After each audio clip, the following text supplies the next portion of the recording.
बातें बंद करो। देखो इधर त्रिपाठी जी, पुरानी बात है लेकिन आपको बता दी जाए, ये 37 डिग्री एंगल है, ये कितना है 90 डिग्री है, और ये कितना आ गया 53। तो अगर आपने ये याद रखा है कि tan 37 degree is equal to कितना होता है 3/4, सेट करो जरा सा, इस 37 के रेस्पेक्ट में बात करो तो 37 में हो गया 3/4, 3/4 मतलब P फॉर परपेंडिकुलर, और अपॉन में B फॉर बेस। तो 37 के हिसाब से अकॉर्डिंग टू 37 डिग्री परपेंडिकुलर ये होगा ना, यानी ये 3 हो गया, और बेस क्या होगा ये होगा 4 हो गया। जो एंगल आप काउंट करते हो उसके सामने वाले को परपेंडिकुलर कहते हैं, और 90 डिग्री के सामने वाला क्या होता है हाइपोटेनस, बाकी जो बच गया बेस। तो पाइथागोरस थ्योरम से इसको निकालो, कितना आएगा 3 स्क्वायर प्लस 4 स्क्वायर, कितना आ जाएगा 5। अब ये ट्राइंगल जो है गोल्डन ट्राइंगल के नाम से फेमस है, यानी कुल मिलाकर के जो हम आपसे कह रहे हैं वो ये, इस गोल्डन ट्राइंगल को हमेशा याद रखो, इस गोल्डन ट्राइंगल के एंगल्स याद रखो, इसकी अपनी साइड याद रखो। अब जैसे आपने कहा कि मुझे tan 53 चाहिए, तो tan 53 एंगल के सामने वाला क्या होता है परपेंडिकुलर, और बेस में क्या आ गया 3। आपने कहा मुझे tan 37 चाहिए, तो परपेंडिकुलर एंगल के सामने वाला परपेंडिकुलर, अपॉन में क्या आ गया बेस, ठीक है। अब sin 37 चाहिए, cos 37 चाहिए, सब निकल आएगा ना। तो keep in mind this golden triangle. Physics का तो बड़ा ही कॉमन सा, बहुत ही फेमस और आपको फॉलो करने वाला ये ट्राइंगल होगा, ठीक। 1 से 6 में कोई किसी को कष्ट, 1 से 14 में, 1 से 13 में, 1 to 13, 1 to 13 8th number, 1 to 13 में 8th नंबर, और बताओ 1 to 13, 1 से लेके 13 तक, 1 to 13 में केवल 8 नंबर पूछना है, बाकी सब हो गए हैं। 9th नंबर, जो जिसका क्वेश्चन हो पूछ लेना, ऐसा नहीं कि आप ये इंतजार मत करना कि कोई और पूछ ले। और कोई? तो चलते हैं पहले आपका 8th नंबर क्वेश्चन करते हैं। क्वेश्चन नंबर 8, देखिए प्रॉब्लम क्या है। 4 identical blocks each of mass m are linked by the threads as shown. If the system moves with a constant acceleration under the influence of a force F, the tension T2 is। देखिए कितने block हैं, एक block ये है मास m का, दूसरा block और है ये भी मास m है, इसके बाद एक ब्लॉक और है इसका मास भी m है, इसके बाद एक ब्लॉक और है इसका मास भी m है, और यहाँ पर आपने एक फोर्स लगा रखा है F। देख के बताइए कि इन दोनों के बीच में टेंशन क्या है, डायग्राम में क्या है T3। तो T3 कैसे दिखाएंगे, ऐसे दिखाएंगे T3 T3। इन दोनों के बीच में टेंशन क्या है T2, ऐसे दिखाएंगे। और इन दोनों के बीच में टेंशन क्या है T1 और T1। तो इन्होंने हमसे पूछा है कि केवल T2 चाहिए, T2 चाहिए। तो शॉर्टकट मेथड से पहले हम A निकाल लें, कॉमन एक्सेलरेशन। तो कॉमन एक्सेलरेशन A निकाल लिया जाए, क्या होता है टोटल पुल्ड फोर्स अपॉन में टोटल मास सिस्टम का जिसको खींचा जा रहा है। तो यहाँ पे टोटल पुल्ड फोर्स क्या है F, ये पुल्ड फोर्स एक्सटर्नल की बात होती है, और यहाँ पे टोटल मास कितना हो गया 4m, तो A आ गया। अब आपको केवल क्या चाहिए T2। तो कोई ऐसा ब्लॉक चुन लीजिए जिसमें T2 शामिल हो। अगर हम इस वाले ब्लॉक को चुनते हैं तो इसमें T2 और T3 दो लोग आएंगे। अगर हम इस वाले ब्लॉक को चुनते हैं तो इसमें T2 और T1 दो लोग आएंगे। अगर हम इस वाले ब्लॉक को चुनते हैं तो T1 और F आएगा, यानी कि T2 अकेला नहीं आ रहा है, कभी T2 के साथ में T3 आ रहा है तो कभी T2 के साथ में T1 आ रहा है। तो आप फिर 1 बाई 1 ब्लॉक को सिलेक्ट करिए, केवल ये दिमाग में रखते हुए कि मुझे T2 चाहिए। तो पहले मैंने इस वाले ब्लॉक को सिलेक्ट कर लिया। सारे के सारे लोग अब इतना आगे आ चुके हैं कि मैं वहाँ का जो FBD है वो अलग से ना भी बनाऊँ तो भी बात बन जाएगी। ये देखिए F, नॉर्मल रिएक्शन वाला फोर्स ये रहेगा और mg ये रहेगा, इनका तो कोई काम ही नहीं है, कैंसिल हो गए। तो बताइए नेट फोर्स कितना होगा, F minus T1 is equal to ma। ठीक है, तो यहाँ से देखो T1 आ गया, T1 is equal to F minus ma, T1 is equal to F minus m, a की वैल्यू है F बाई 4m। ये कितना आ गया, T1 is equal to 3F by 4, T1 आ गया। अब हम इस वाले ब्लॉक को सिलेक्ट कर लें, ये जो था सेकंड नंबर पर।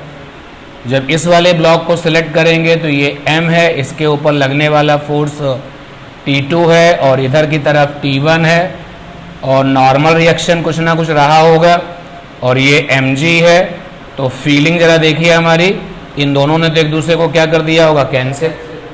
तो एक्शन यानी कि जो मोशन हुआ होगा वो इनकी वजह से हुआ होगा। तो किधर की तरफ मोशन काउंट हो रहा है, इस तरफ।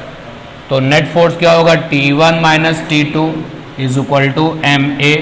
T1 कितना निकला है, 3F बाई 4, T2 चाहिए, a की वैल्यू कितनी है, F बाई 4m। तो यहाँ से आ गया 3F बाई 4 माइनस का F by 4 is equal to T2। तो T2 की वैल्यू कितनी आ गई, F बाई 2। सॉल्व करने पर मिला लो आंसर, है ना। तो कहाँ गड़बड़ी कर रहे थे विवेक, बताओ भाई। तो सबसे पहले हम लोगों ने शॉर्टकट लगा के A निकाल लिया।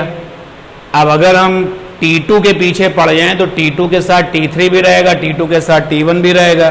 तो पहले हमें T1 चाहिए होगा, फिर T2 चाहिए होगा। और इस वाले ब्लॉक के लिए वर्किंग की, फिर ये आप देखिए T2 की वैल्यू F बाई 2 आ गया। और बताओ भाई, नेक्स्ट क्वेश्चन बताइए।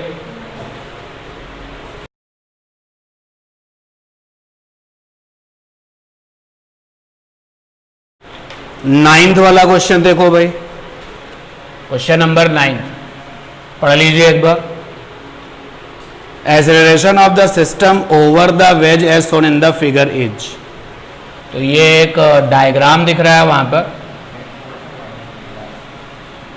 और ये वाला एंगल 37 डिग्री है, ये वाला एंगल 53 डिग्री है, और ये पुली है। एक ब्लॉक इससे बंधा हुआ है, 2 kg है इसका हालचाल। एक ब्लॉक ये है, ये भी 2 kg है, और एक्सेलरेशन चाहिए। हम उन प्रॉब्लम्स को कर रहे हैं जहां पर जो स्ट्रिंग है वो इनएक्सटेंसिबल है, मासलेस है, और पुली और रस्सी के बीच में कोई फ्रिक्शन नहीं है। भाई आप देख सकते हो ना कि पुली और रस्सी जो है, स्ट्रिंग आपस में क्या कर रही हैं, कांटेक्ट कर रही हैं। तो वहाँ पे फ्रिक्शन हो सकता है, बट अभी हम उसके बारे में सोच नहीं रहे, ठीक है, फ्रिक्शन के बारे में नहीं सोच रहे। तो एक्सेलरेशन चाहिए, तो सेट द फोर्सेस पहले।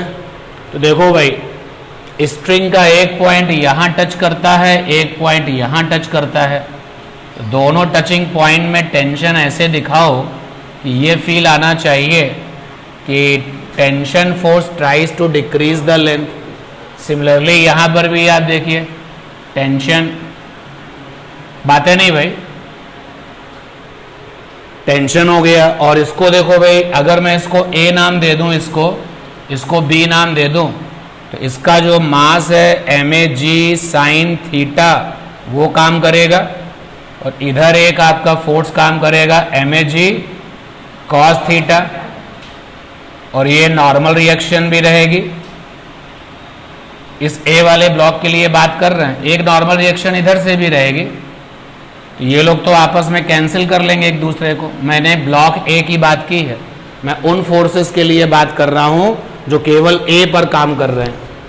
तो ए पर काम करने वाला टेंशन है, ए पर काम करने वाला नॉर्मल रिएक्शन है, ए पर काम करने वाला MAG cos 37 है।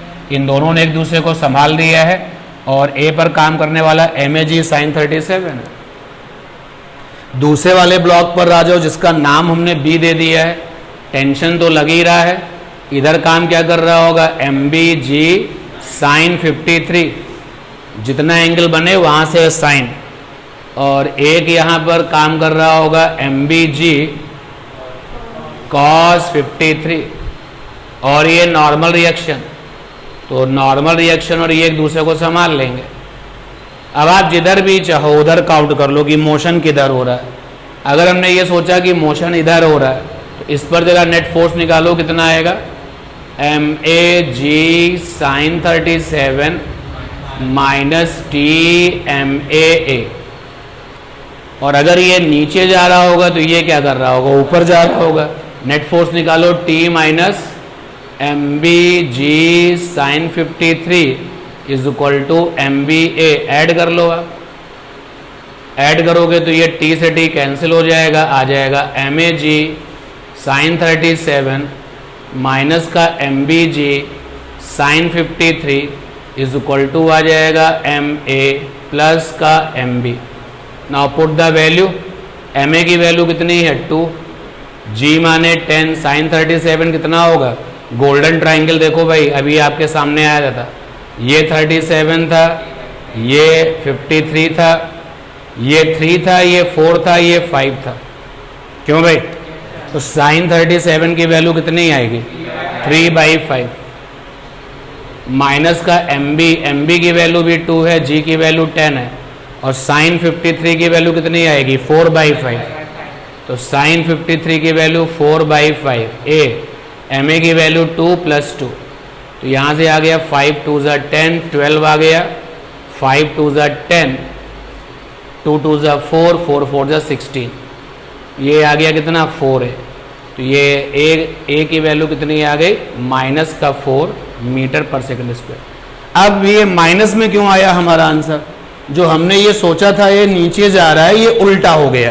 यानी हम जो सोच रहे थे वो क्या गलत है। तो आप घबरा मत जाना, ये गलत नहीं हुआ। भाई कुछ बताया तो था नहीं कि कैसे मोशन हो रहा है, तो हमने अपने मन से सोच लिया था नीचे हो रहा है, ये सोच करके हमने ए निकाला। अगर हमारा ए प्लस आ जाता, यानी जो हम सोच रहे थे वो क्या है, सही है, लेकिन ए क्या आ गया माइनस। इससे ये पता चलता है कि ये ऊपर जा रहा होगा और ये, तो आंसर आ गया वैल्यू ऑफ एक्सेलरेशन कितनी आ गई, 4 मीटर पर सेकंड स्क्वायर। कैसे, हाँ -1 आएगा। तो माइनस साइन का मतलब समझ में आ गया ना, कि हमने जो सोचा था उसका ठीक क्या हो रहा है, उल्टा हो रहा है। आंसर भी मिलाते रहना भाई। मिल गया आंसर। अब अगर आप इसमें शॉर्टकट लगाते, तो शॉर्टकट लगाते तो क्या लगाते भाई, ध्यान दो, ए बराबर नेट पुल्ड फोर्स अपॉन में क्या, टोटल मास। अब देखो यहां पे जो नेट पुल्ड फोर्स है उसको निकालो, कितना है, MAG sin 37 minus MBG sin 53। बोलो भाई, ये खींच रहा है और ये खींच रहा है, ठीक है। तो अब इन दोनों का जो डिफरेंस है वो निकाल लो। इन दोनों का जब डिफरेंस आप निकालोगे तो कितना आएगा, 4 आएगा। तो इन दोनों को सॉल्व करने पर ये 4 आएगा, और टोटल मास कितना है 4, तो 1 आ गया। क्लियर। तो 1 से लेकर के और क्वेश्चन नंबर 13 तक, 1 to 13, question number 1 to question number 13। और कोई समस्या,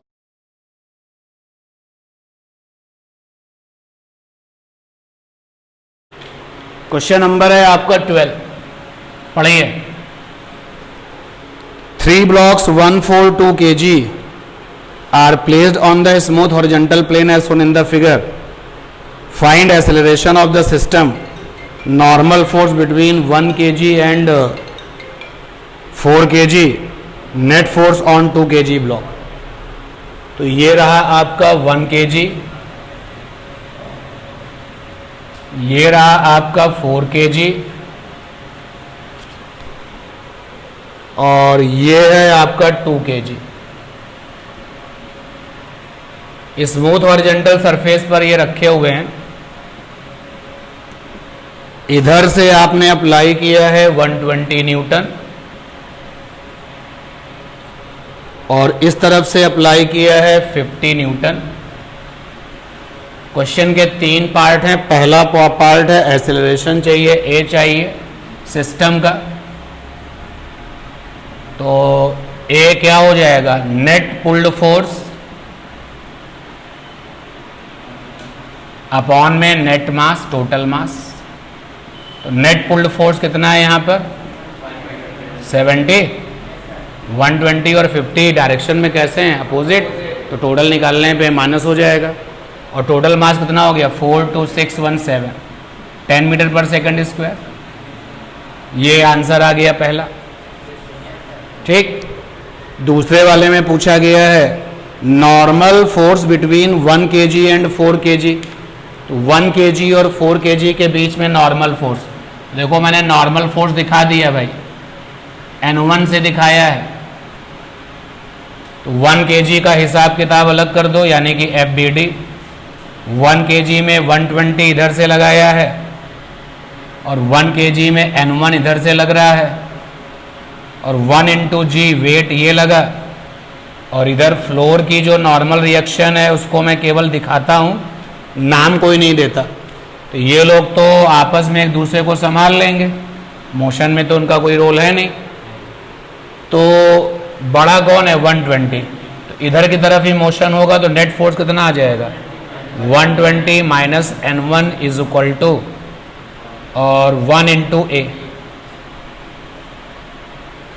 ठीक है, अभी थोड़ा ही समय हुआ है ये सारे काम करते करते। हम नॉर्मल रिएक्शन निकालने का भी आपको शॉर्टकट बता देंगे, बट अभी नहीं, अभी बताएंगे तो बहुत जल्दबाजी होगी।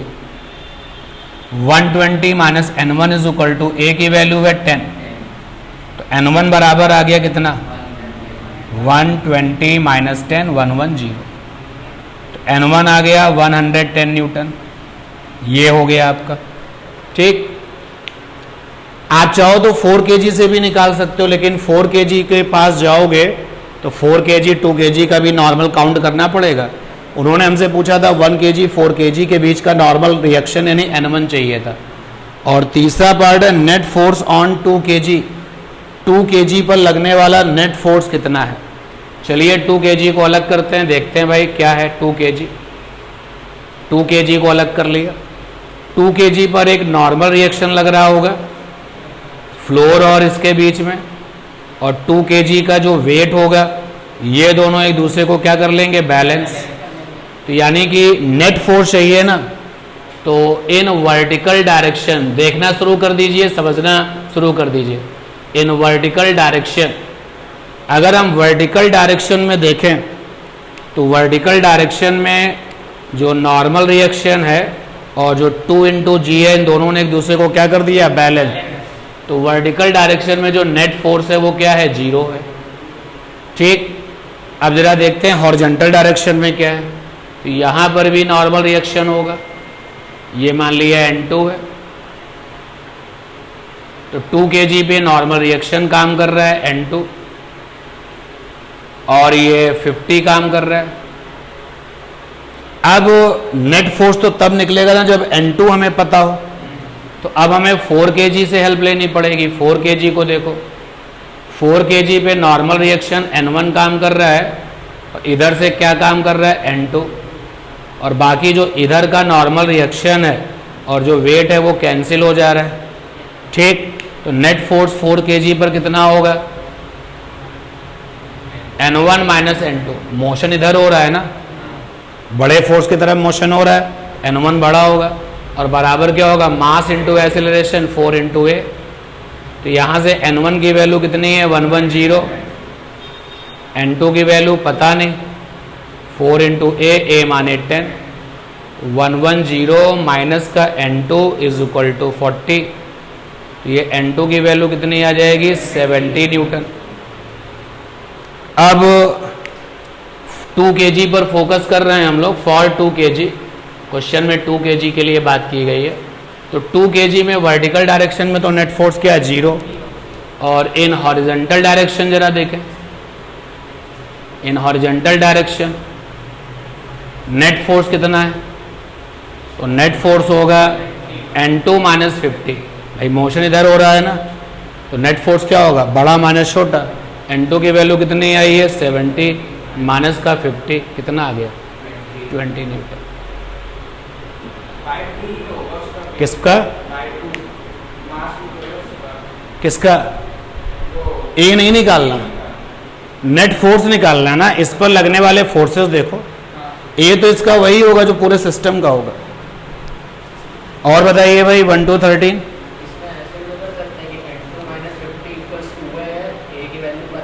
वो भी कर सकते हो। हाँ ये भी सही, एक इस तरीके से भी कर सकते हो। ये देखो, अगर आप केवल इसको देखो तो नेट फोर्स कितना होगा N2 माइनस 50, और न्यूटन के हिसाब से क्या होगा मास इंटू एक्सेलरेशन। मास कितना है 2 और A फॉर एक्सेलरेशन, तो यहाँ से N2 की वैल्यू आ जाएगी 2 इंटू ए माने कितना है 10 और प्लस का 50। तो देखो N2 की वैल्यू यहाँ से भी 70 आ गई, और तब 70 और 50 का डिफरेंस फिर से 20 आ गया, N2 निकाला है। अब इसमें क्या हुआ कि जब आपने इसका N2 निकाला तो तुमको इस वाले ब्लॉक से कोई लेना देना नहीं रहा। 1 to 13 और बताइए भाई, कंप्लीट पक्का। 14 नंबर क्वेश्चन को ड्रॉप कर देंगे क्योंकि अभी उसमें स्ट्रिंग में क्या है मास है, तो 14 में क्रॉस कर दीजिए। बात करेंगे जब स्ट्रिंग में मास होता है तो कैसे डील करते हैं। 14 को छोड़ करके आप 15 से लेके 20 तक कोई क्वेश्चन पूछना चाहते हैं तो बताइए, किया हो तो पूछना, अदरवाइज नहीं। अगर आपने वहां तक के क्वेश्चंस नहीं किए हैं तो फिर जरूरत नहीं है। 17 का बी देखिए भाई, 17 पढ़ लीजिए।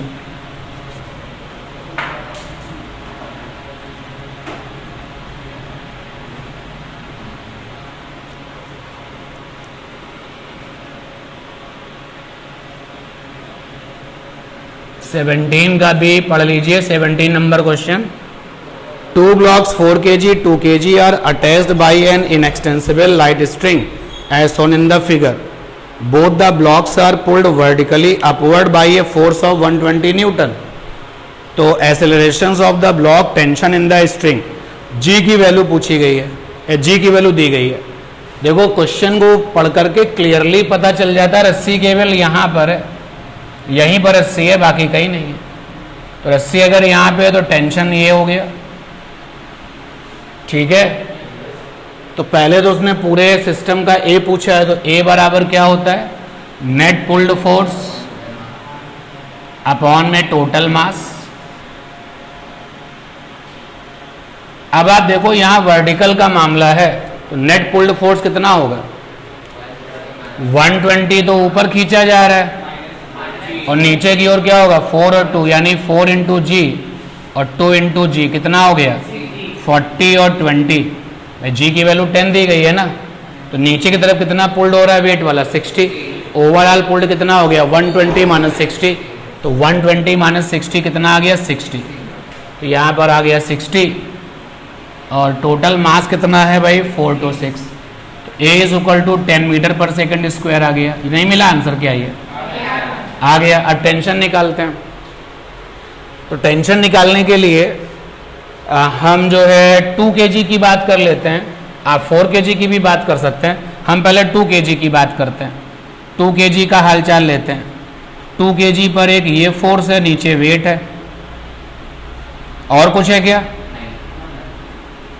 और ये पूरा सिस्टम किधर जा रहा है ऊपर, तो नेट फोर्स क्या हो गया T minus 20 is equal to mass into acceleration. तो T माइनस 20 2 इंटू 10, तो T बराबर कितना आ गया 40 न्यूटन। अब हम जरा 4 kg वाला ले लेते हैं। तो 4 kg से बात करते हैं। 4 kg, 4 kg पे लगने वाला फोर्स एक तो ये है 120 न्यूटन, और एक ये है टेंशन, और एक आपका है 4 इंटू जी, वेट जिसको कहते हैं 40। तो नेट फोर्स कितना होगा 4 kg पर? 120 माइनस टी प्लस 40, क्यों भाई? और is equal to mass into acceleration 4 into a. 120 minus T minus 40, 4 into a माने 10। तो ये कितना आ गया 60 minus T is equal to कितना आ गया 40। वहाँ पर हाँ 80 आएगा। तो यहाँ से t इज इक्वल टू कितना आ गया 80 माइनस 40 यानी कि 40। चाहे जैसे कर लो, दोनों से आंसर कैसे आएंगे इससे? 15 से लेकर के और 20 तक कोई और क्वेश्चन हो तो बताओ भाई। अगर किए हैं तो पूछो, अदरवाइज नहीं। 14 हम लोगों ने देखा कि उसमें रस्सी का मास दिया गया है, उस पर अभी हमने कोई बात नहीं की है अभी।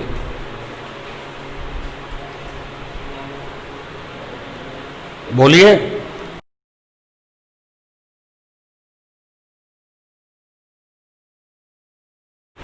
ध्यान दो भाई, जैसे कहा जाए इनर्शियल मास और ग्रेविटेशनल मास, इसके बारे में थोड़ा बताओ। Gravitational mass,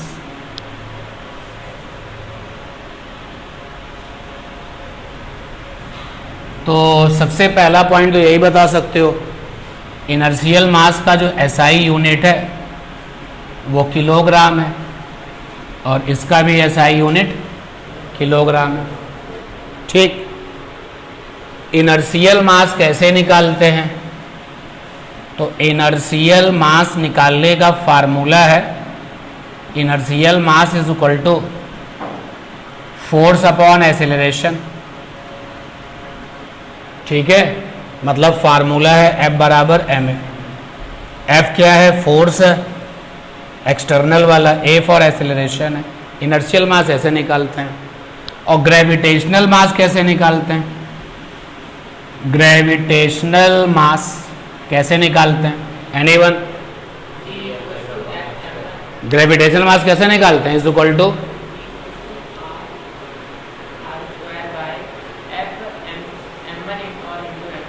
F R square by capital M। ये M कैपिटल M अर्थ का है, अर्थ का है या किसी भी प्लेनेट का है जिसकी आप ग्रेविटी की बात करना चाहें। और कॉन्सेप्ट आया कहां से? ऐसे आया, F is equal to G m1 m2 by R square. m1 में से एक आपका m था और दूसरा आपका m बड़ा M था, तो छोटा वाला m निकालो, कितना आएगा? F R स्क्वायर अपॉन जी है। F क्या है? Gravitational force. यहां पर F का नाम क्या है? Accelerated force. ऐसा फोर्स जो एक्सेलरेट कर रहा है, ऐसा फोर्स जो चीजों को रिटार्डेशन में ला रहा है, वो वाले फोर्सेस। यहां पर जो F है वो कौन सा फोर्स है? Gravitational force.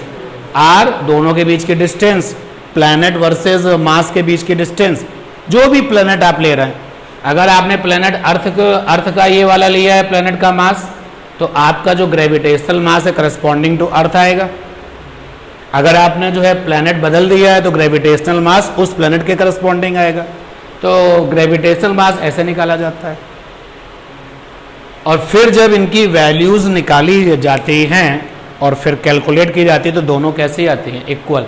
तो उसने आपसे पूछा है वहाँ पर कि इनर्शियल मास और ग्रेविटेशनल मास में रेशियो कितना आता है, तो आंसर क्या है? 1:1। ठीक है। और क्या होता है तो थोड़ा बहुत हमने आपको यहाँ पर ब्रीफ करने की कोशिश की है। जब दोनों वैल्यू आप निकालोगे तो वैल्यू कैसी आएगी? 1:1। जैसे सपोज कर लो कि हमारे पास में एक बॉल थी, एक गेंद थी। आजकल आईपीएल का सीजन चल रहा है तो उसी पे बात कर लेते हैं कि एक क्रिकेट बॉल हमारे पास थी। हमने उसको 20 न्यूटन के फोर्स से चला दिया, उस पर आने वाला एक्सेलरेशन पता किया, और फिर मास निकाला, ये वाला फंडा निकाल लगा करके। तो 20 न्यूटन के फोर्स से हमने उस बॉल को चलाया, एक्सेलरेशन निकाला और फिर F = ma से मास निकाल लिया, वैल्यू नोट कर ली। अब हमने वही गेंद जो है अर्थ के रेस्पेक्ट में, क्योंकि हम लोग किसके बात कर रहे हैं, अर्थ के रेस्पेक्ट में ही रहते हैं, तो उसी के ग्रेविटेशन की बात करें। वैसे तो ग्रेविटेशन हर जगह पर है, मार्स में क्या है, ग्रेविटेशन है, मून में क्या है, ग्रेविटेशन है, लेकिन हमारी अर्थ के पास में भी अपना क्या है, ग्रेविटेशन है। किसी किसी के ग्रेविटेशन अर्थ से बहुत ज़्यादा है और किसी किसी के ग्रेविटेशन अर्थ से कम है। तो डजेंट मैटर, हमने अपनी क्रिकेट बॉल को अर्थ के रेफरेंस में ले आए, तो ये अर्थ हो गई, मतलब अपना जो है डायग्राम फिर बना लिया, ये अर्थ है और ये हमारी क्रिकेट बॉल है, जो कि सरफेस से, अर्थ के सरफेस से मान लेते हैं कि 5 मीटर दूरी पर रखी हुई है। लेकिन अर्थ की जो रेडियस है वो कितनी है, 64 किलोमीटर है, 00 किलोमीटर। तो सेंटर से कितनी दूरी हो गई, 6400 किलोमीटर प्लस 5 मीटर, तो ये हमारा स्मॉल आर आ गया। तो कितना ग्रेविटेशनल फोर्स हुआ, F = G, m1 माने क्रिकेट बॉल का मास, m2 माने अर्थ का मास, और दूरी कितनी हो गई, 6400 किलोमीटर प्लस 5 मीटर का होल स्क्वायर। ठीक है, यहां से अब हमने स्मॉल m निकाल दिया, स्मॉल m। एक क्वेश्चन है आपकी पुरानी क्लास का कि ग्रेविटेशनल फोर्स निकालने का एक्सपेरिमेंट कौन है, किसी को याद है?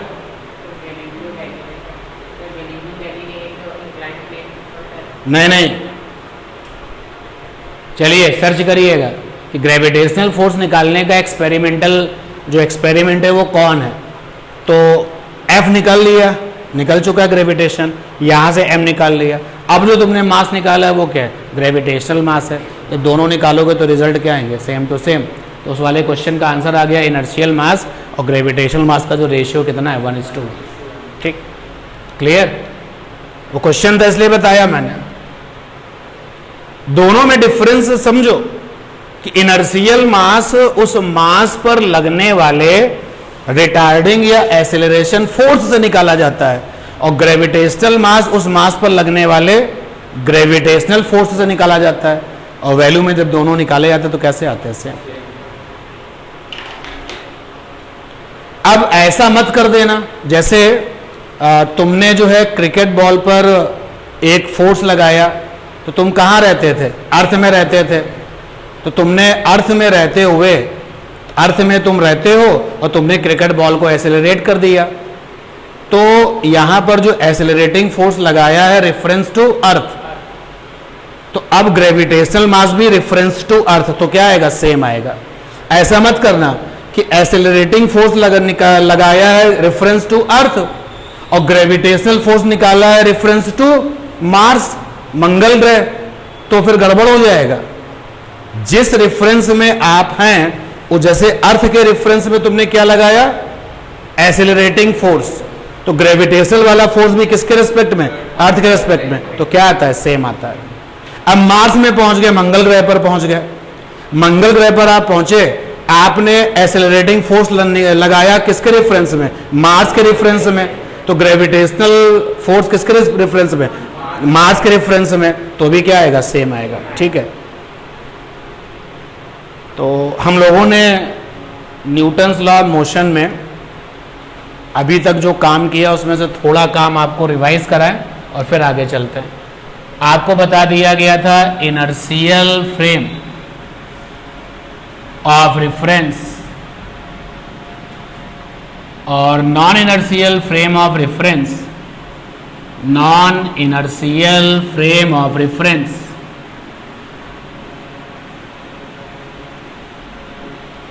तो ये जीरो एक्सेलरेशन दे रखते हैं, पूरी बात लिख दें, हैविंग जीरो एक्सेलरेशन। अब जीरो एक्सेलरेशन अगर है इनके पास तो दो बातें हो सकती हैं, या तो ये रुके हुए हों, अगर ये रेस्ट में है तो रेस्ट में है तो वेलोसिटी ही नहीं होगी, स्पीड नहीं होगी, तो एक्सेलरेशन का कोई चांस ही नहीं है। दूसरा, अगर ये चल रहे हैं तो इनकी स्पीड वेलोसिटी कैसी हो, यूनिफॉर्म हो। तो इनर्शियल फ्रेम ऑफ रेफरेंस का डेफिनेशन ये कहता है इनके पास में जीरो एक्सेलरेशन होता है। तो जीरो एक्सेलरेशन तुमको कब मिल सकता है? जब ये रुके हुए हो, और या फिर अगर ये चल रहे हो तो यूनिफॉर्म वेलोसिटी के साथ चल रहे हो। और इनके पास में था हैविंग एक्सेलरेशन, इनके पास एक्सेलरेशन होता है। और कई सारे जो है आप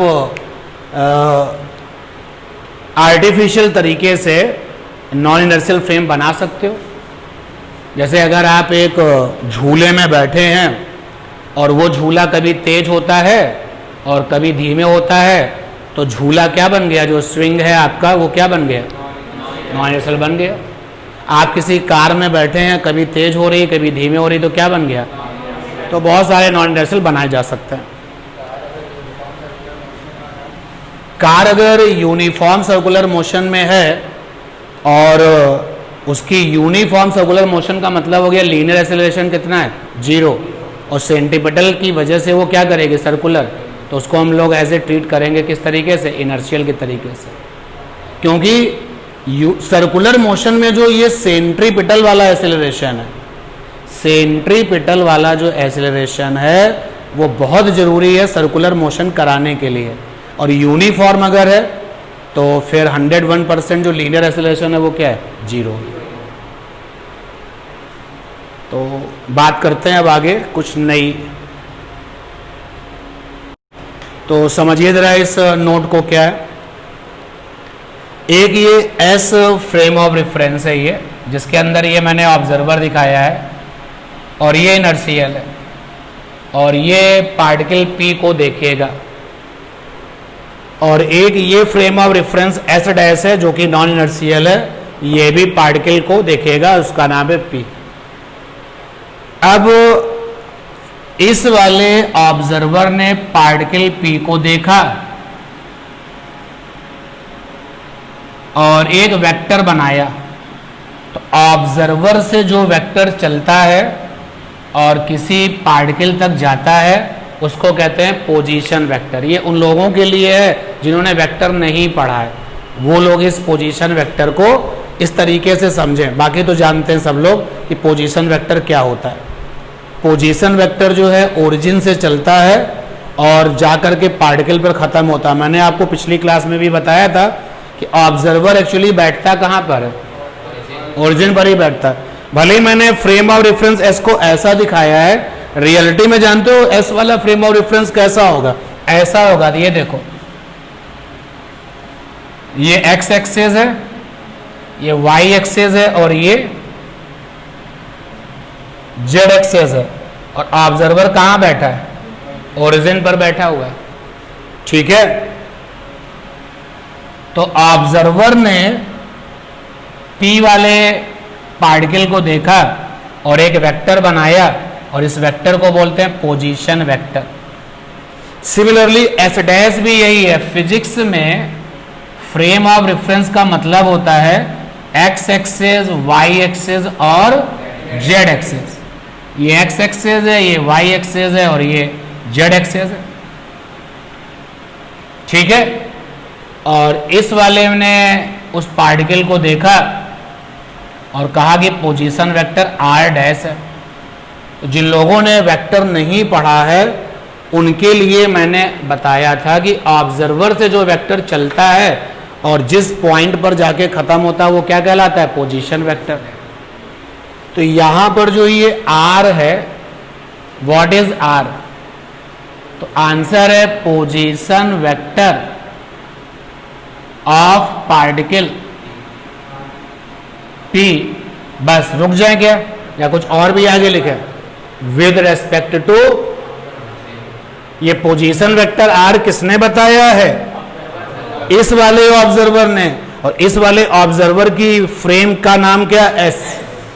तो विद रेस्पेक्ट टू, WRT का फुल फॉर्म है with respect to frame S. याद रखना एस इनर्शियल फ्रेम है, याद रखना। और इनर्शियल फ्रेम ऐसे फ्रेम होते हैं जहां न्यूटन्स लॉ क्या होते हैं? होल्ड करते हैं। और ये आर डैश क्या है? r dash a position vector of particle p with respect to frame s dash, और s dash नॉन इनर्शियल है, यानी कि इस नॉन इनर्शियल का मतलब हो गया इसके पास जो एक्सेलरेशन है वो जीरो नहीं होगा। मान लिया इसके पास एक्सेलरेशन कैपिटल A है, ऐसा हमने मान लिया, और इसके पास जो एक्सेलरेशन है क्या होगा, जीरो होगा। थोड़ा प्रैक्टिकल वे में अगर आप आना चाहें तो आप एक ऐसी कार में बैठे हैं जिसके पास एक्सेलरेशन नहीं है, और उस कार से बैठ करके आप किसी बर्ड को, चिड़िया को देखते हैं, और आपका दोस्त किसी ऐसी कार में बैठा हुआ है जिसके पास एक्सेलरेशन है और वो भी उसी चिड़िया को देखता है, ऐसे आप मान सकते हैं। ठीक, तो जिन्होंने वेक्टर नहीं पढ़ा है वो लोग एक बार फिर से अलर्ट हो जाएं। एक रूल होता है law of triangle. Law of triangle ये रूल क्या कहता है, कहता है कि if two vectors are taken in same order, same order का मतलब होता है head tail combination, head tail combination, then third vector in opposite order gives a resultant। Law of triangle, जैसे मान लो दो वेक्टर लेते हैं, एक वेक्टर ये है इसका नाम है L, और एक वेक्टर ये है इसका नाम है M। तो L वाला वेक्टर और M वाला वेक्टर कैसे हैं, सेम ऑर्डर में है। L वेक्टर का हेड और M वेक्टर की टेल आपस में मिली है, जहां तीर लगा हुआ है वो हेड है और बाकी जहां तीर नहीं वो टेल है, तो दोनों वेक्टर ने हेड और टेल मिला ली है। तो कह रहा है कि देन तीसरा vector in opposite order, opposite order का मतलब हो गया यहां से यहां तक। ये देखो ये तीसरा वेक्टर आया, और तीसरे वेक्टर को अपोजिट ऑर्डर इसलिए कहा क्योंकि तीसरे वेक्टर की हेड और हेड आपस में क्या हो गए, मिल गए। सेम ऑर्डर का मतलब हो गया हेड और टेल, अपोजिट ऑर्डर का मतलब हो गया हेड एंड हेड, ठीक है ना, टेल एंड टेल। तो ये जो तीसरा वेक्टर है, अगर तीसरे वेक्टर को हम r कह दें तो ये r बराबर होगा L vector plus M vector, और इस r को इन दोनों का क्या कहेंगे, रिजल्ट है। ठीक है, तो अब यहां पर पोजीशन वेक्टर इनर्शियल फ्रेम से किसी पार्टिकल P का r है और नॉन इनर्शियल फ्रेम से उसी पार्टिकल का r डैश है। अब हमने इस ऑब्जर्वर ने उस ऑब्जर्वर को देखा, यानी कि ये जो ऑब्जर्वर था ये पार्टिकल P को भी देख रहा है और ये ऑब्जर्वर इस फ्रेम को भी देख रहा है। ठीक है, सिमिलरली यू कैन से कि ये ऑब्जर्वर पार्टिकल P को भी देख रहा है और इसको देख रहा है। तो कोई भी एक बात सोच के चलते हैं, तो इस वाले ऑब्जर्वर ने बताया कि जो दूसरा वाला फ्रेम है उसका पोजीशन वेक्टर कैपिटल R है। What about capital R, capital R के बारे में कुछ लिखाओ। कैपिटल R है position vector of frame S dash with respect to frame S। Clear ये बात, ठीक है, इतनी बात क्लियर हो गई। आप उल्टा भी जा सकते थे, आप ये कह सकते कि सर इसके रेफरेंस में बात करेंगे, तो जैसे भी आपका मन। क्लियर, चलें आगे। अब देखिए दो वेक्टर सेम ऑर्डर में हैं, बड़ा वाला R और R डैश। भाई ये वाला वेक्टर और R डैश वाला वेक्टर सेम ऑर्डर में है, इसका मतलब इन दोनों का टोटल इसके बराबर होगा। लिख दिया जाए, क्या लिखा जाए, vector R is equal to capital R plus R dash.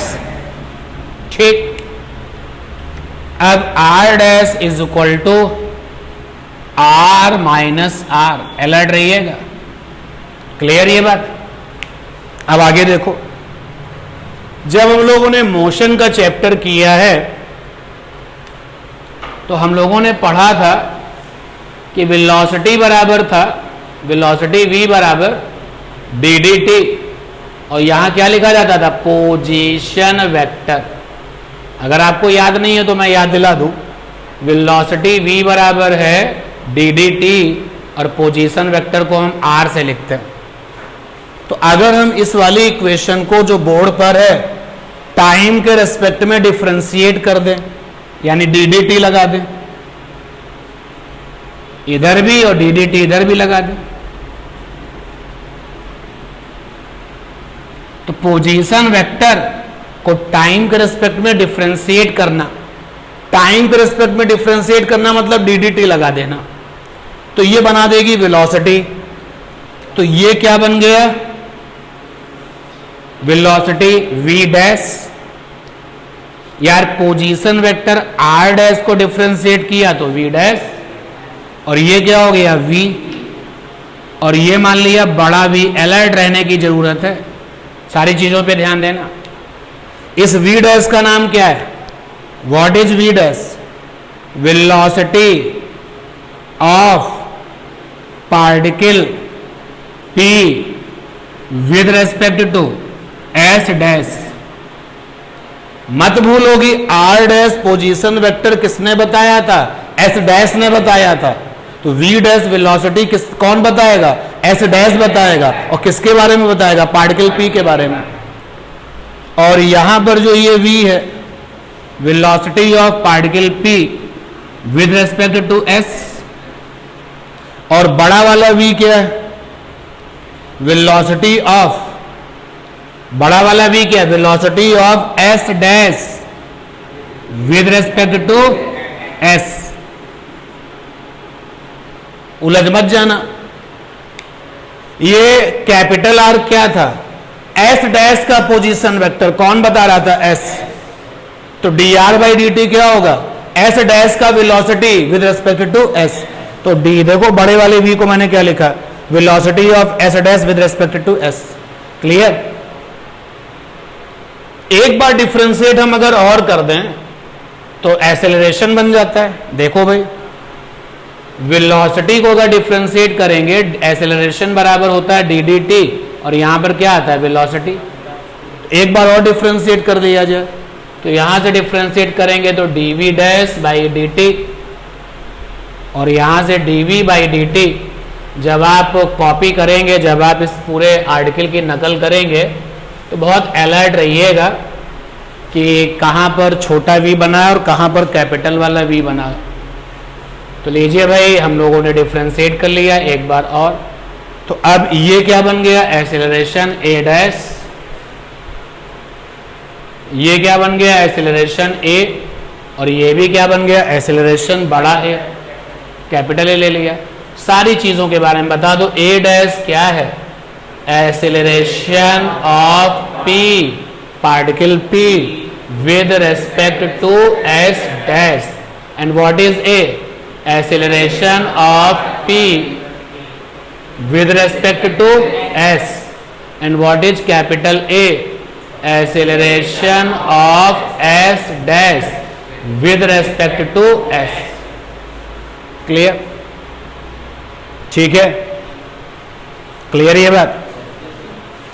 अब हमने ये माना कि जो ये पार्टिकल है इसका मास m है, इसका मास क्या है, m है।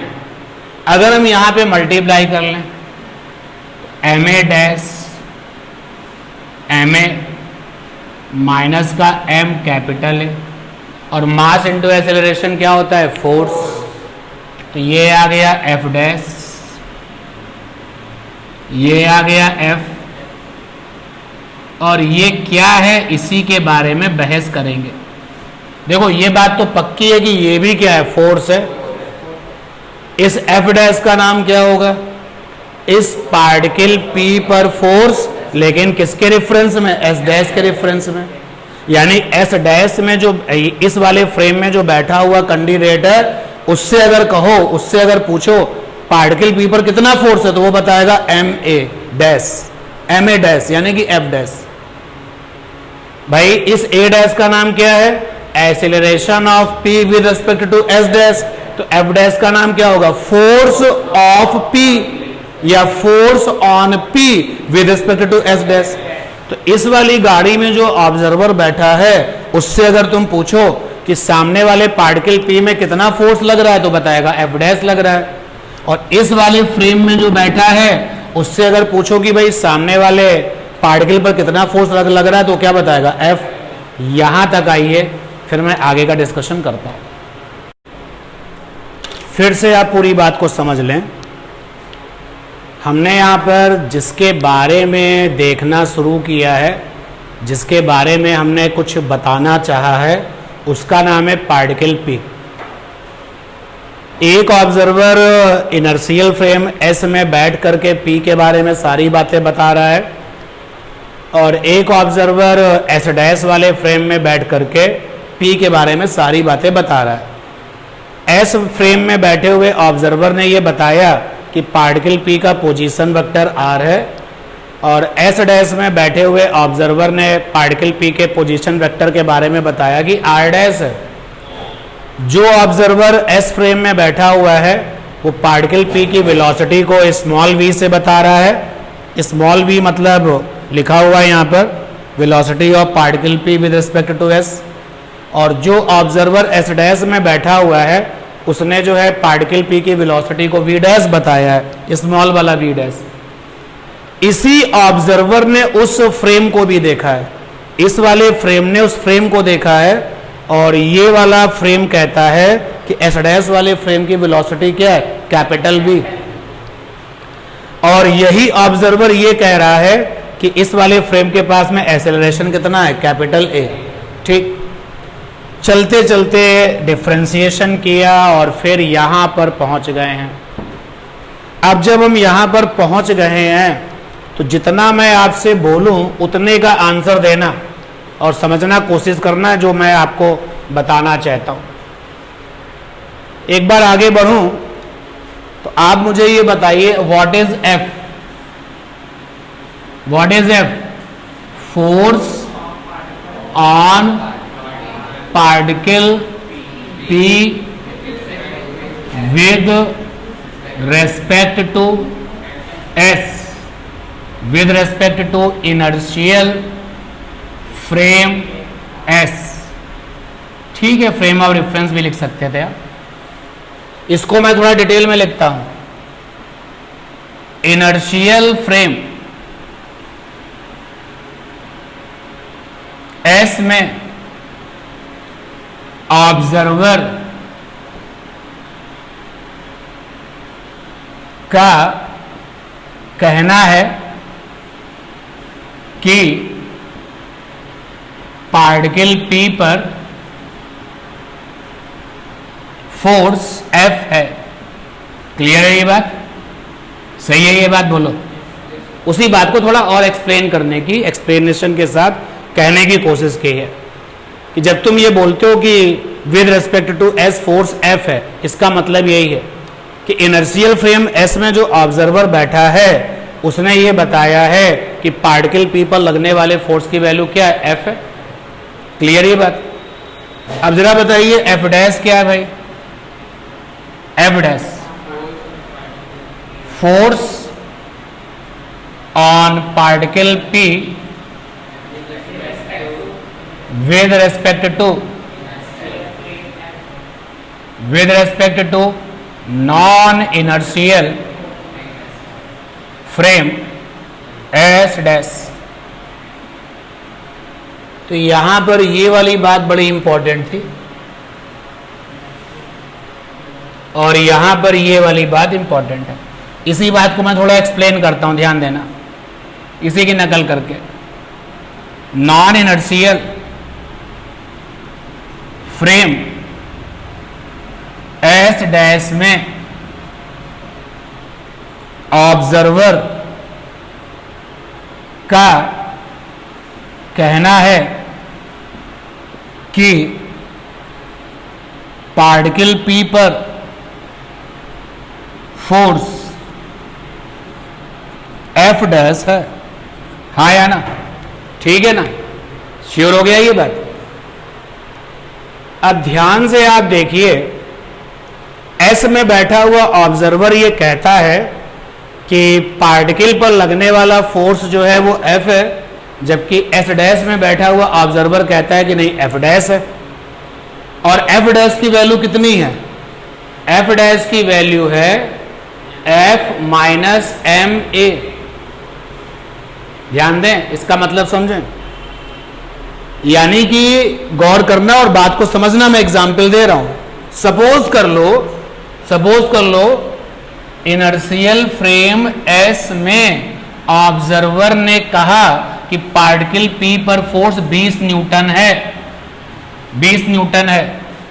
तो non inertial frame S dash में जो ऑब्जर्वर बैठा होगा वो ये बताएगा कि पार्टिकल पी पर फोर्स 20, एफ माने क्या है 20, और माइनस एम इंटू ए, यानी कि वो 20 नहीं बताएगा, वो 20 से क्या बताएगा, कम बताएगा।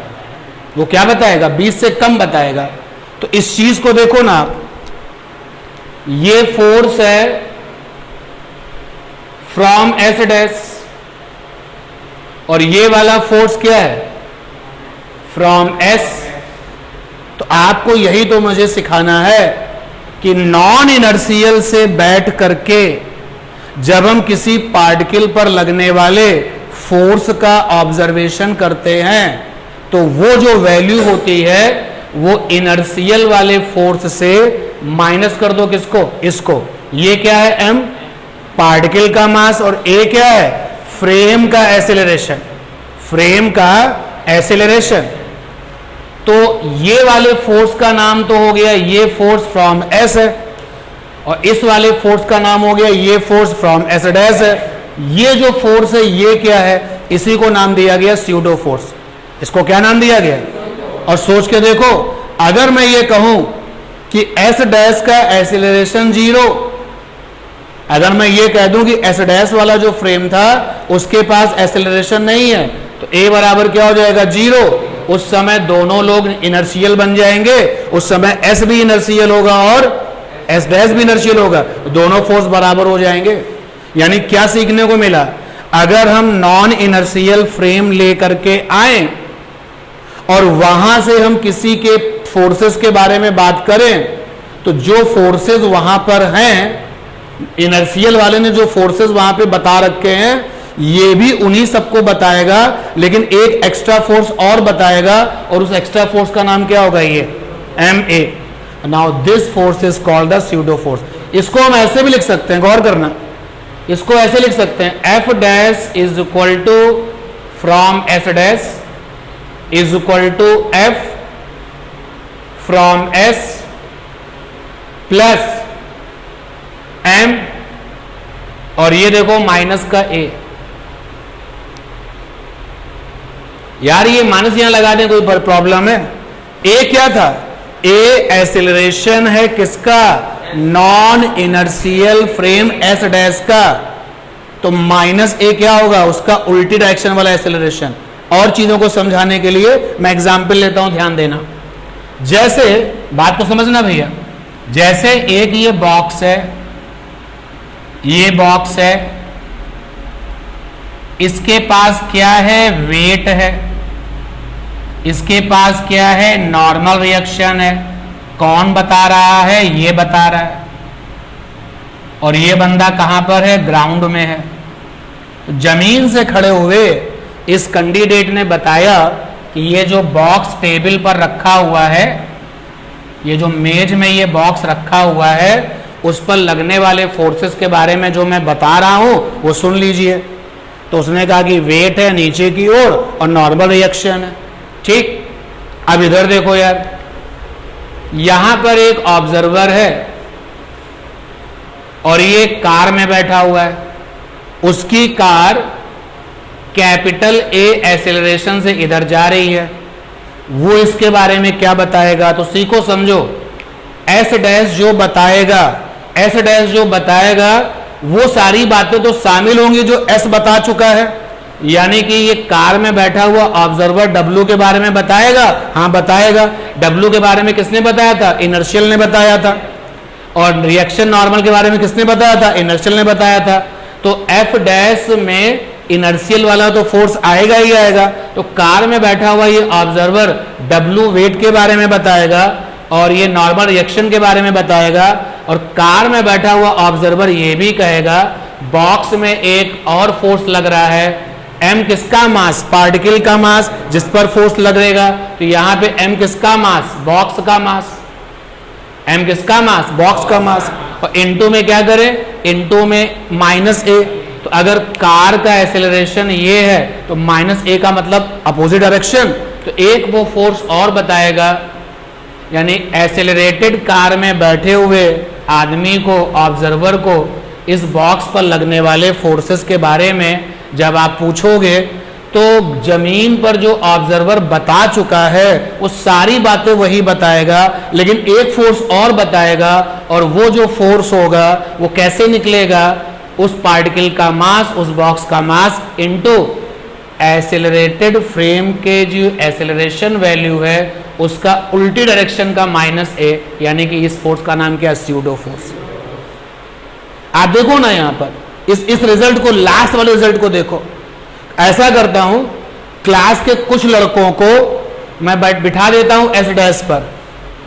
किसको बिठा देता हूं? S डैश पर। कुछ बच्चों को S डैश पे बिठा देता हूं, मैं खुद S में बैठ जाता हूं। तो देखो, जो लोग S डैश में बैठे हैं उन्होंने उन फोर्सेस के बारे में तो बताया ही है जो S ने बताया है, और साथ में प्लस करना है क्या? M into -a। M माने पार्टिकल का मास, A माने S डैश का एक्सेलरेशन, और -a माने S डैश की उल्टी डायरेक्शन का एक्सेलरेशन। ठीक है ना ये बात? पक्का? और एक एग्जांपल देता हूं, उसको और समझना। जैसे मान लीजिए एक लिफ्ट है और वो एक्सेलरेशन A से ऊपर जा रही है। इस एग्जांपल को देखना भाई। आप लोगों ने लिखने वाला जो काम किया है बताना कहां तक हो गया है? यहां तक हो गया? हटा रहा हूं फिर। एक लिफ्ट है जो ऊपर जा रही है, चेक करना सिचुएशन को। ये एक लिफ्ट है और ये एक्सीलरेशन A से ऊपर जा रही है, ठीक। इसमें ये बॉक्स रखा हुआ है M मास का, ठीक है। एक ऑब्जर्वर यहां पर है, ग्राउंड हमारा इनर्शियल फ्रेम कहलाता है, इनर्शियल फ्रेम ग्राउंड है, ठीक है। तो मैं जमीन पर जो ऑब्जर्वर बैठा है मैं उससे कहूंगा कि उस बॉक्स के बारे में जरा बोलो और फोर्सेस बताओ कौन कौन से हैं, और वो सारी बातें जो बताएगा मैं उसको नोट करता जाऊंगा। और एक ऑब्जर्वर बच्चों यहां पर है, थोड़ा सा जगह और बना लें आगे। एक ऑब्जर्वर यहां पर है, लिफ्ट में बैठा हुआ, ठीक है। तो लिफ्ट में बैठे हुए ऑब्जर्वर का नाम है O2 और जमीन पर बैठा हुआ ऑब्जर्वर क्या है? O1। जरा देखते हैं, सबसे बातचीत करते हैं। O1 से पूछा कि बॉक्स पर लगने वाले फोर्सेस बताओ, तो मैंने O1 से पूछा कि फोर्सेस ऑन बॉक्स, बॉक्स पर लगने वाले फोर्सेस बताओ, O1 से पूछा। O1 कहेगा कि भैया जो बॉक्स है उसमें mg लग रहा होगा, हमने कहा बिल्कुल सही है। O1 कहेगा कि नॉर्मल रिएक्शन लग रहा होगा, मान लिया n है, लिफ्ट और इनके बीच में नॉर्मल रिएक्शन n ले लिया। याद रखना मैं बॉक्स पर लगने वाले फोर्सेस की बात कर रहा हूं। फिर मैं O1 से पूछूंगा और कोई फोर्स है? बोलेगा नहीं, कोई रस्सी वगैरह है नहीं, टेंशन है नहीं, होगा नहीं। फिर मैंने O1 से पूछा कि O1 ये बताओ कि तुमको उस बॉक्स के बारे में किस तरीके का मोशन नजर आ रहा है? तो आंसर ये है कि भाई ऊपर जा रहा होगा। जब लिफ्ट ऊपर जा रही है तो ये भी तो ऊपर ही जा रहा होगा। बोलो, आप ऐसे समझ सकते हो कि तुम किसी लिफ्ट में बैठ करके ऊपर जा रहे हो और कोई सड़क से तुमको देख रहा है। जब सड़क से तुमको देख रहा है तो वो तुम्हारे बारे में क्या बोलेगा? तुम्हारा mg कैसा है? नीचे की ओर है। तुम पर नॉर्मल रिएक्शन कैसा है? ऊपर की ओर है। रस्सी से तुम बंधे नहीं तो टेंशन है नहीं, स्प्रिंग वगैरह कुछ है नहीं, और कुछ फोर्स है नहीं। फिर मैं सड़क पे खड़े हुए ऑब्जर्वर से पूछूंगा कि ये किधर जा रहा है, तो बोलेगा ऊपर जा रहा है। तो यानी कि सड़क वाले ऑब्जर्वर को, जमीन वाले ऑब्जर्वर को ये बॉक्स ऊपर चलता हुआ दिखाई देगा। तो नेट फोर्स कितना हो जाएगा भैया? n माइनस mg, बोलो, और बराबर नेट फोर्स बराबर मास इंटू एक्सेलरेशन a। ये बात तो पक्की है ना कि अगर लिफ्ट एक्सेलरेशन a से जा रही है तो तुम तो उसके साथ अटैच हो ना, तुम भी तो उसी से जा रहे होगे। तो देखो यहां से n की वैल्यू कितनी आ गई? mg plus ma। बच्चों याद रखना, ये सारी बातें किसने बताई हैं? ग्राउंड वाले ऑब्जर्वर ने बताई हैं। अब मैं जरा O2 से पूछता हूं। O2 से पूछा अबाउट बॉक्स, तो गौर करो, O2 से पूछा यानी मैं किससे पूछ रहा हूं? S डैश से पूछ रहा हूं। और याद रखो S डैश बराबर फोर्स S डैश के रिस्पेक्ट में बराबर फोर्स S के रिस्पेक्ट में। यानी नॉन इनर्शियल फ्रेम में बैठा हुआ कैंडिडेट वो सारे फोर्सेस तो बताएगा ही बताएगा जो इनर्शियल ने बता दिए हैं। तो देखो भाई ये मास है, इनर्शियल ने बोला था, इनर्शियल वाले ऑब्जर्वर ने बोला था mg नीचे है, तो ये भी बताएगा mg के बारे में। इनर्शियल वाले ने बोला था नॉर्मल रिएक्शन क्या है? ऊपर है। ओके, अब देखिए मास इंटू माइनस ए, ये एक एक्स्ट्रा फोर्स है जो कौन बताता है? नॉन इनर्शियल वाला। तो मास बॉक्स का क्या है? m है। मास बॉक्स का क्या है? m है। और फ्रेम का एक्सेलरेशन ऊपर a है, तो नीचे क्या होगा? माइनस a होगा। यानी एक फोर्स और हो जाएगा और वो हो जाएगा m इंटू a। यार देखो, समझो बात को भाई, m के साथ मुझे क्या लगाना? Minus a। माइनस a का मतलब समझो ना, अगर फ्रेम का एक्सेलरेशन ऊपर है तो तुमको कौन सा लेना? नीचे। तो जब इसको तुम यहां लाओगे तो फोर्स भी कैसा होगा? नीचे।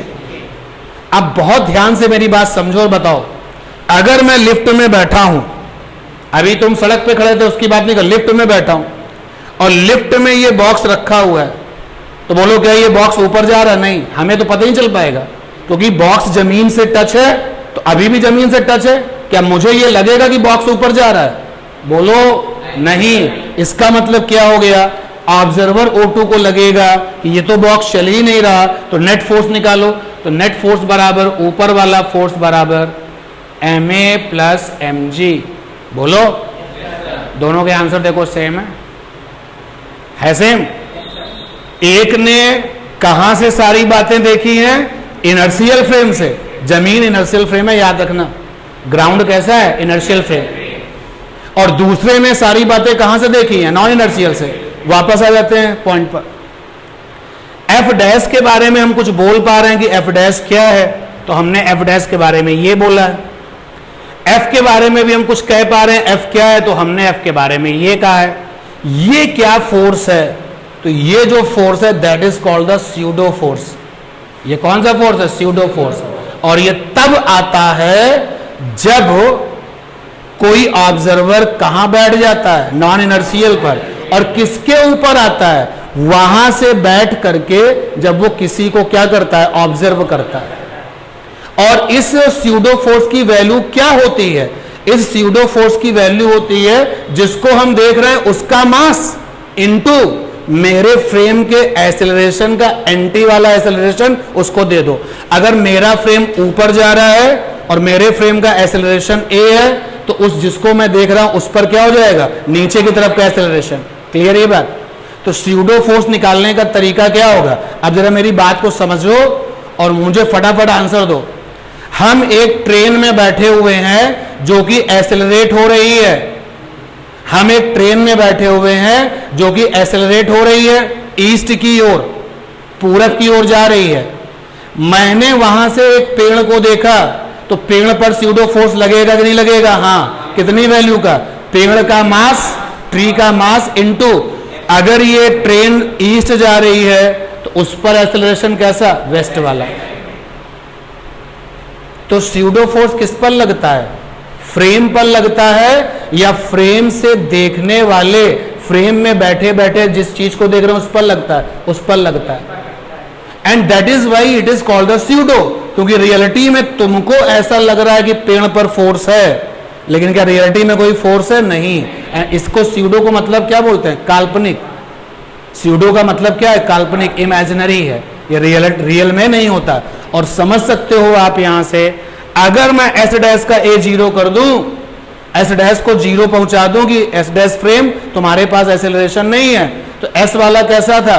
Zero acceleration. एस डैश भी कैसा होगा? Zero acceleration. ये खत्म हो गया, दोनों फोर्स क्या हो गए? बराबर। क्लियर है बात? आगे नोट करिए आप कहां से कैसे चलेंगे। आप आ चुके थे वहां तक, ये स्टार्ट करेंगे भैया, ये, उसके बाद ये पूरा नोट करते रहिए, फिर यहां आइए इधर, और जब यहां पर आप आएंगे तो ये ऐसे स्पेशल वीआईपी को ध्यान देना इधर, ये it is called pseudo force. Pseudo force काल्पनिक फोर्स है ये, और इस फोर्स को केवल और केवल वही ऑब्जर्वर देखता है, नोटिस करता है, उसको ऐसा लगता है जो कि नॉन इनर्शियल फ्रेम में बैठा हुआ है। तो स्यूडो फोर्स निकालने का जो फार्मूला है वो है, जिसको मैंने देखा है उसका mass into non inertial frame का एक्सेलरेशन इन अपोजिट डायरेक्शन। अभी लिख देंगे इस पॉइंट को भी, जब आप यहां तक पहुंचेंगे तब उसके बाद रिजल्ट में कि from non inertial frame pseudo force on observing object is equal to, बताओ क्या लिखे? नॉन इनर्शियल फ्रेम में बैठ करके तुमने जिस ऑब्जेक्ट को ऑब्जर्व किया उस पर लगने वाला स्यूडो फोर्स क्या होगा? यहां देखो दो ब्रैकेट, पहले वाले ब्रैकेट में mass of observing object, mass of observing object, और दूसरे वाले ब्रैकेट में क्या? Negative directed acceleration of non inertial frame. Clear? बोलो। तो एक छोटे से क्वेश्चन का फटाफट आंसर दो। नॉन इनर्शियल फ्रेम का एक्सेलरेशन 10 मीटर पर सेकेंड स्क्वायर है। उसने एक कार को देखा, उस पर स्यूडो फोर्स कितना होगा? कार का मास इंटू -10। ठीक है, अगर नॉन इनर्शियल फ्रेम का एक्सेलरेशन 10 मीटर पर सेकेंड स्क्वायर है और वो ऊपर जा रही है, तो उसने कार को देखा, तो कार पर pseudo force mass into minus, यानी कि फोर्स कैसा होगा? नीचे की ओर। क्लियर है बात? अब जब ये आप कर लें, पूरा यहां तक हो जाए, ये रिजल्ट भी आप नोट कर लें, उसके बाद इस नोट पर आइएगा, और जो मैं 2-3 लाइनें आपको पहले बोलूंगा, या लिख सकते हैं आप सब कुछ डायग्राम बना करके, मुझे बता देना हम कहां तक इसको हटा दें। हटा दें इसको, ये भी हटा दें यहां तक। तो ये रहा एक एग्जाम्पल स्यूडो फोर्स का। लिफ्ट है, हाँ बिल्कुल, यहां से पूरा काम करो।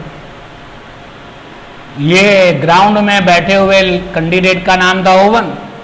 इनर्शियल फ्रेम ग्राउंड से उसने जो है बॉक्स के बारे में बताया, और उधर तुमने नॉन इनर्शियल फ्रेम में बैठे हुए O2 से पूछा बॉक्स के बारे में। देखो दोनों से n की वैल्यू सेम आ रही है, n बराबर आ रहा है mg प्लस ma। बातों ही बातों में तुमने क्वेश्चन निकाल लिया है कि अगर लिफ्ट एक्सेलरेशन a से ऊपर जा रही है तो उसमें जो बॉक्स होता है, उसमें जो ऑब्जेक्ट होता है, उस पर n कितना होता है, mg प्लस ma, यानी भारी हो जाता है वो।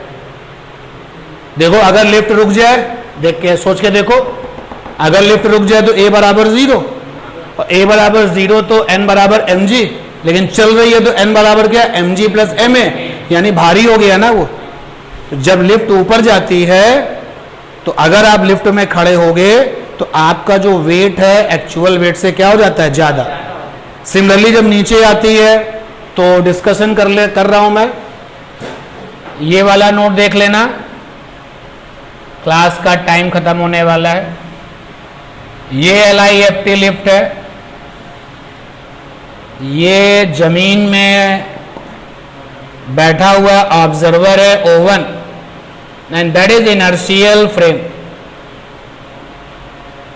इनर्शियल फ्रेम, ये लिफ्ट एक्सेलरेशन ए से नीचे जा रही है और ये रहा इसमें रखा हुआ एक बॉक्स, मास m है इसका, और दूसरा ऑब्जर्वर इसी लिफ्ट में है, ये रहा ऑब्जर्वर O2। हाँ, हेल्प करना थोड़ी सी हमारी। पहले मैं O1 से पूछता हूं, O1 बताओ बॉक्स पर लगने वाले फोर्सेस के बारे में। देखते हैं O1 क्या बताता है। O1 कहेगा कि ये जो बॉक्स है इस पर mg लग रहा है सर। बिल्कुल सही बात है, नीचे की तरफ बोल रहा है O1 की इस पर नॉर्मल रिएक्शन भी लग रहा है, ओके, और कुछ नहीं। फिर मैंने O1 से पूछा कि भाई और बोलो कुछ, तो उसने बोला कि सर बॉक्स जो है वो नीचे आ रहा है, तो नेट फोर्स कितना हो गया, mg माइनस n बराबर मास इंटू a, तो n बराबर क्या हो गया, mg माइनस ma। ठीक, अब मैंने O2 से पूछा भाई, O2 क्या करेगा, O2 वो सारी चीजें बताएगा जो O1 ने बताया, एक्स्ट्रा में क्या बताएगा, स्यूडो फोर्स। चलते हैं O2 के पास, काम तमाम करते हैं इसका। बॉक्स mg है, ओके, नॉर्मल रिएक्शन है, ओके, और स्यूडो फोर्स है। तो स्यूडो फोर्स कैसे निकलता है, जिसके ऊपर लग रहा है उसका मास, और अगर फ्रेम का, नॉन इनर्शियल फ्रेम का एक्सेलरेशन नीचे की ओर है तो इसको कैसा मिलेगा, ऊपर, तो यानी कि ma, और डायरेक्शन कैसी हो जाएगी स्यूडो फोर्स की ऊपर। बोलो भैया जी, अब सोच के देखो, ये लिफ्ट के अंदर हम खड़े हैं और ये बॉक्स पड़ा है, तो बोलो ये बॉक्स क्या मुझे चलता हुआ दिखाई देगा, नहीं। तो O2 को तो लगेगा कि सब कुछ रुका हुआ है, सब कुछ रुका हुआ, तो नेट फोर्स क्या होना चाहिए, 0। तो कैसे हो जाएगा, ऊपर वाले फोर्सेस हैं ma प्लस n और नीचे वाले फोर्सेस हैं mg, तो n बराबर क्या हो गया, mg माइनस ma। और ये जो रिजल्ट आया दोनों से देखो सेम आ रहा है। फिर एक बार सोच के देखो, विवेक तुमको ये पता होना चाहिए और आप सबको भी पता होना चाहिए, what is weight, weight is n। जो नॉर्मल रिएक्शन की वैल्यू होती है ना, वही क्या होती है, वेट। तो यहां पर अगर लिफ्ट रोक दो तो n बराबर क्या आएगा, mg, n बराबर क्या आएगा, mg। लेकिन अगर लिफ्ट नीचे आ रही है तो n की वैल्यू mg से कम हो रही है, यानी हमको अपने आप में क्या फील आता है कि हम हल्के हो गए हैं। तो नीचे आती हुई लिफ्ट में हमको हल्का वाला फीलिंग आता है, ऊपर जाती हुई लिफ्ट में हमको भारी वाली फीलिंग आती है। नोट कर लीजिए। तो नॉन इनर्शियल से जुड़ा हुआ ये एप्लीकेशंस था, भी और भी हैं, बाकी करते हैं नेक्स्ट वाली क्लास में।